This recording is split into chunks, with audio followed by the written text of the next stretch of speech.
جس سے آپ محبت کر رہے ہیں نا، اسے بھی پتا ہو کہ آپ اس سے محبت کرتے ہیں۔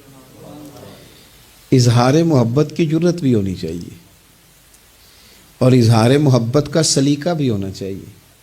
ہمیں آنا چاہیے یہ اظہار کرنا بھی کہ مجھے محبت ہے، یہ بھی ہمیں آنا چاہیے۔ دیکھو نا، لوگ نفرتیں کرتے ہیں تو ان کا اظہار کرتے ہیں کہ نہیں؟ اور مجھے جی یہ بات نہیں پسند، ناراض نہ ہوئیے گا، میں نہیں اس بات کو یہ ایک تو کہنے کی طاقت ہے، تو یہ کہنے کی طاقت کیوں نہیں کہ مجھے آپ سے محبت ہے؟ یہ کہنے کی بھی تو طاقت ہونی چاہیے نا۔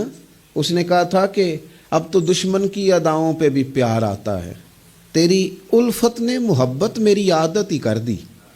او بھائی، پیار کا بھی تو دیکھے نا، نبی پاک صلی اللہ علیہ وسلم نے وضاحت کی۔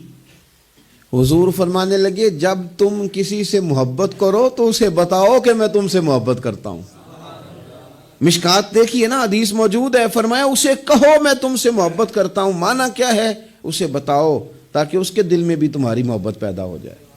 اس سے کہو جا کے۔ ایک صحابی نے نا، ایک بندہ گزر رہا تھا تو عرض کی یا رسول اللہ میں اس سے محبت کرتا ہوں۔ فرمایا اٹھ، یا رسول اللہ کیا حکم ہے؟ فرمایا اسے بتا کے آ کے میں تجھ سے محبت کرتا ہوں۔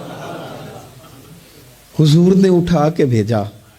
میں نے کہا اظہار محبت کی بھی تو جرت ہونی چاہیے نا، اظہار محبت کی بھی تو جرت ہونی چاہیے نا۔ شاید اسی لیے حضرت انس بن مالک نے کہا تھا یا رسول اللہ مجھے اللہ کی قسم میں رب سے بھی پیار کرتا ہوں، رب کے رسول سے بھی پیار کرتا ہوں، ابو بکر صدیق سے بھی کرتا ہوں، عمر فاروق سے بھی کرتا ہوں۔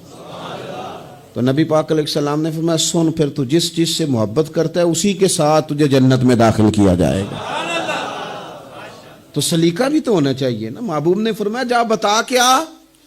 تو صحابی گئے، جا کے کہا کہ میں اللہ کی رضا کے لیے محبت کرتا ہوں تم سے۔ تو وہ بھی صحابی تھے، کہنے لگے اچھا اگر تو رب کی رضا کے لیے مجھ سے محبت کرتا ہے تو میری دعا ہے رب بھی تجھ سے محبت ہی کرے۔